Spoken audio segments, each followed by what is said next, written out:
Francia y sus aliados estudian acciones militares en Siria tras el supuesto ataque con armas químicas en la ciudad de Douma. Eurocontrol, la Organización para la Seguridad Aérea, emitió una alerta rápida a las aerolíneas en el Mediterráneo Oriental. Hoy vuelve al banquillo el director ejecutivo de Facebook, Mark Zuckerberg, tras ser sometido a una serie de preguntas por parte del Senado estadounidense. Zuckerberg reconoció ser responsable de la filtración de información de datos de más de 87 millones de usuarios en el caso de Cambridge Analytica. En exclusiva, France 24 habló con una de las familias de los 3 empleados del diario El Comercio en Ecuador, secuestrados en la zona fronteriza con Colombia el pasado 26 de marzo. Tenemos informe especial desde Quito. Muy buenos días, bienvenidos a las noticias de France 24. Gracias siempre por preferirnos. Comenzamos este informativo hablando de Siria porque Francia y sus aliados de Estados Unidos, Reino Unido, estudian si intervienen militarmente la nación árabe tras el supuesto uso de armas químicas por parte del ejército de Damasco. El presidente estadounidense Donald Trump advirtió que responderá contundentemente al ataque químico de hace 4 días en la ciudad de Douma. Por su parte, el portavoz del Kremlin advirtió a Estados Unidos y sus aliados evitar cualquier acto que pueda desestabilizar la frágil situación en Siria. Para ampliar esta información, saludo en este momento a Bricio Segovia, corresponsal de France 24 en la capital estadounidense, Washington, D.C.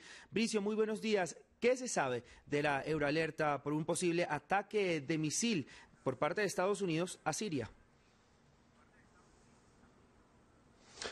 Bueno, pues buenos días. Lo que sabemos de momento es que se ha emitido una alerta por parte de la Agencia Europea de Control de Navegación de Vuelos. ¿Eso qué quiere decir? Que ha dado un aviso a todas las aerolíneas para que apliquen cautela en las próximas 72 horas por un posible ataque aéreo como respuesta a ese ataque que se produjo durante el fin de semana en Siria y que ya ha conllevado pues un Consejo de Seguridad de emergencia, 3 resoluciones, propuestas de resolución fallidas en ese hemiciclo en la jornada del martes y por lo tanto un aumento de las tensiones en ese conflicto. ¿Qué podemos esperar a partir de ahora? Bien, pues de momento toca, pues como digo, aplicar la cautela, porque desde la Casa Blanca, por ejemplo, se dio un aviso de que se daría una respuesta en las próximas 72 horas y eso fue el lunes. También desde París, el principal aliado de Estados Unidos en esta respuesta inminente que se espera al gobierno de Siria, pues también dijo que en los próximos días se hablaría de una respuesta y en todo caso por ambas partes se habla de una respuesta conjunta. Bricio, ¿cuáles son esas opciones que maneja Washington para responder a Siria? Bien, pues las opciones son diversas. Se podría tratar de algo rápido, como ya pasó en 2017, cuando Donald Trump decidió atacar de manera sorpresiva una base aérea en Siria, precisamente en un escenario similar como respuesta a un ataque con armas químicas, o bien podría tratarse de un despliegue de tropas y de esa manera implicarse Donald Trump en una ofensiva de larga duración.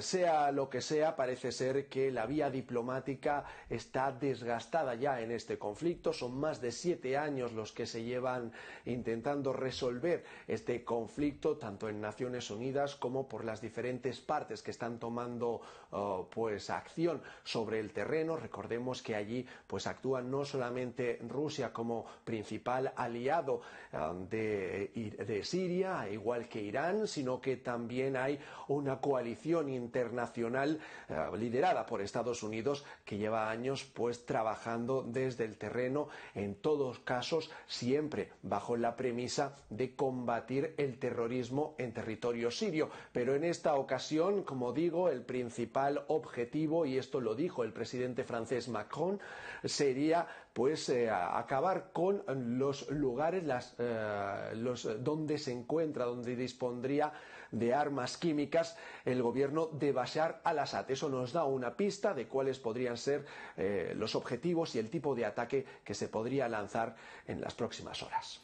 Esperemos entonces a ver qué pasa. Bricio Segovia, corresponsal de France 24 en la capital estadounidense, Washington, D.C.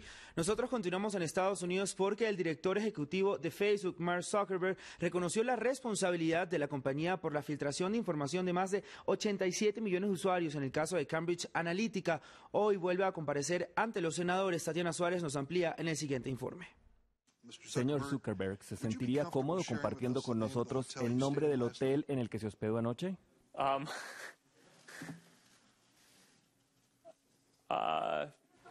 No.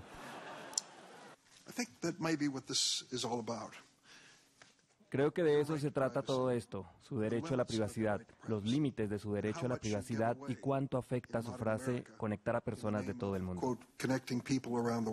En su primera aparición formal ante el Congreso, el fundador de la red social más grande y poderosa del mundo respondió a las fuertes preguntas de los senadores de una forma conciliadora, reconociendo que se equivocó en el manejo de la información. Senador, no tomamos una visión suficientemente amplia de nuestra responsabilidad y eso fue un gran error, y fue un error mío, y lo siento. Empecé Facebook, lo administro y soy responsable de lo que sucede aquí. Aunque Zuckerberg se comprometió a hacer cambios y dijo que estaba abierto a la regulación gubernamental de Internet, agregó que Facebook no siempre puede evitar que los actores manipulen la plataforma. Hay personas en Rusia cuyo trabajo es tratar de explotar nuestros sistemas y otros sistemas de Internet, así que esta es una carrera armamentística. Presionado sobre el escándalo de privacidad de Cambridge Analytica, la consultora política que fue contratada por el presidente Trump para las elecciones presidenciales de 2016, Zuckerberg nuevamente reconoció los errores, pero dijo que Facebook había sido engañado por la consultora. Uno de los pasos que debemos seguir ahora es hacer una auditoría completa de todos los sistemas de Cambridge Analytica para asegurarse de que eliminen todos los datos. Si no lo hacen, vamos a emprender acciones legales contra ellos para hacerlo. El magnate de 33 años se enfrentará a más preguntas este miércoles al testificar ante un comité de la Cámara de Representantes que se centrará en la protección de la privacidad y los datos de los usuarios de la compañía. En Noticias de América Latina, una de las familias de los 3 empleados del diario El Comercio de Ecuador, secuestrados en la zona fronteriza con Colombia, el pasado 26 de marzo le abrió las puertas a un equipo de France 24 entre la angustia, la incertidumbre y las decisiones de 2 gobiernos. Los familiares no pierden la esperanza. Veamos el siguiente informe de Gustavo Ortega desde Quito. En la casa de Efraín Segarra se respira temor y ansiedad. Su ausencia la han tratado de suplir con recuerdos, fotografías y su legado de optimismo. Él debe ser la fortaleza de todos porque él era una alegría aquí en esta casa. No importa si a veces no se le veía seguido, pero el momento de verle a él, uno no podía estar triste.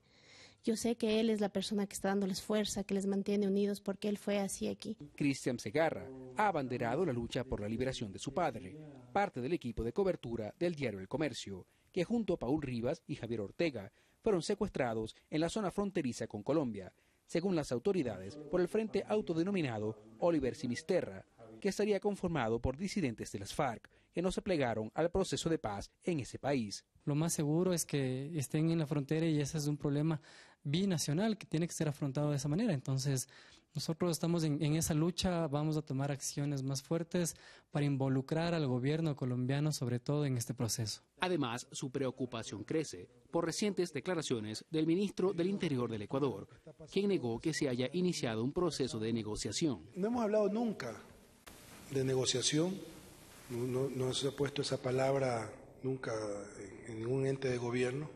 Les hemos comunicado y por opción propia del presidente estamos haciendo todos los esfuerzos. En medio de las tensiones, Cristian hace una pausa, respira y habla de su padre. Tiene que ser fuerte, que no debe perder las esperanzas porque nosotros como familiares, como familia, como hijos, como sobrinos estamos luchando todos los días para que él vuelva. El Ministerio del Interior ha confirmado que hasta el momento la opción que más fuerza ha tomado para la liberación de los 3 cautivos es el canje con presos de la FARC.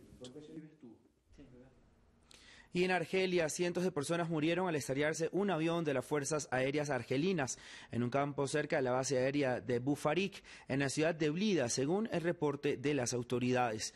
Un reporte inicial de las autoridades cifró 181 las víctimas mortales. Sin embargo, medios de comunicación de la región hablan de hasta 257 personas fallecidas. En el avión siniestrado viajaban oficiales y se tenía previsto que se dirigiesen a la ciudad de Bechar, en el suroeste del país, y luego a Tinduf, fronteriza con Marruecos. Y el príncipe heredero de Arabia Saudita, Mohammed bin Salman, terminó su gira mundial en Francia. Durante su encuentro con el presidente francés, Emmanuel Macron, hablaron de los lazos económicos y culturales de ambos países y de la crisis en el Medio Oriente. Más en el informe de Alex Jennings.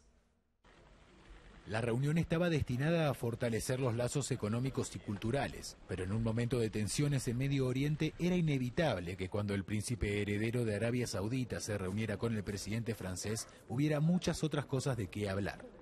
Aunque el príncipe y Macron chocan cuando se trata de hablar de Irán. Mohammed bin Salman cree que el acuerdo de 2015 destinado a frenar las actividades nucleares del país debería ser desechado y renegociado para evitar que Irán obtenga un arma nuclear. Irán no ha construido una sola escuela o camino con los 150.000 millones de dólares de activos congelados que se le han otorgado recientemente, sino que han comprado misiles dirigidos a Arabia Saudita. Macron, sin embargo, considera que el acuerdo es la mejor manera de vigilar las actividades de Irán. Ante la situación en Yemen, el presidente Macron anunció una conferencia humanitaria conjunta con Arabia Saudita en los próximos meses para discutir cómo proteger a los civiles yemeníes. Desde el comienzo del conflicto, Francia ha tenido una posición clara para intercambiar información y estar del lado de Arabia Saudita, para garantizar su seguridad contra los misiles balísticos. Sin embargo, debemos respetar el derecho internacional, en particular el derecho humanitario en lo que respecta a la situación en Yemen.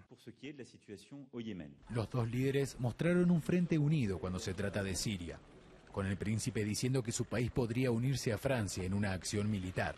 Si nuestra alianza con nuestros socios lo requiere, estaremos presentes. El presidente francés dijo que estaba considerando su respuesta después del supuesto ataque químico en Douma que habría matado a decenas de personas. Y la caravana de migrantes que causó la ira del presidente estadounidense Donald Trump se reunió con los senadores mexicanos y pidió que entiendan las causas de su viaje en Estados Unidos. Las fuerzas militares han sido enviadas a algunos puntos fronterizos, situación que no es aceptada por parte de sus ciudadanos. El informe es de David González.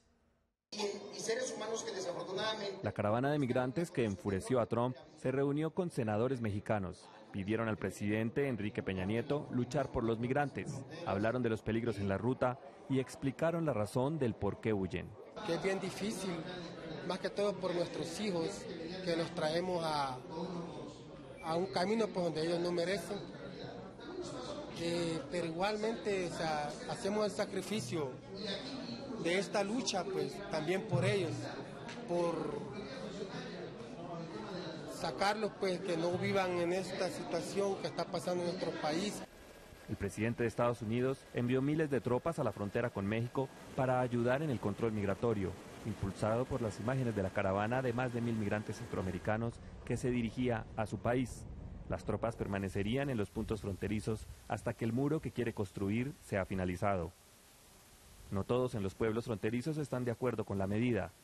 Para un juez en El Paso, Texas, la decisión de su presidente es absurda. No hay un conflicto armado en la frontera. La mayoría de mexicanos huyen de la violencia de su país. Entonces es una tragedia que el presidente Trump use dinero de los impuestos sin ningún propósito.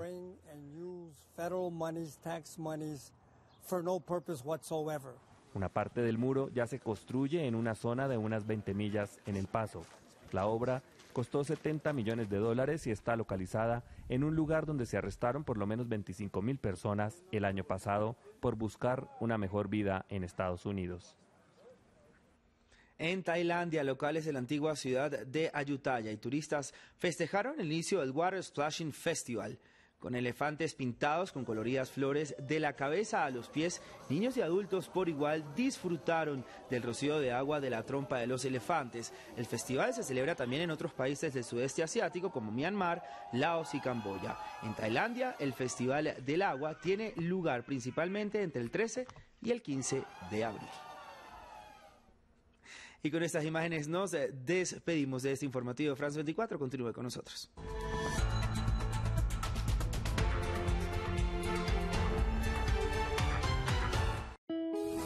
En France 24 nos esforzamos por brindar la mejor información hecha por periodistas de Latinoamérica y del resto del mundo. France 24, c'est l'info mondiale, partout, toujours à portée de clic.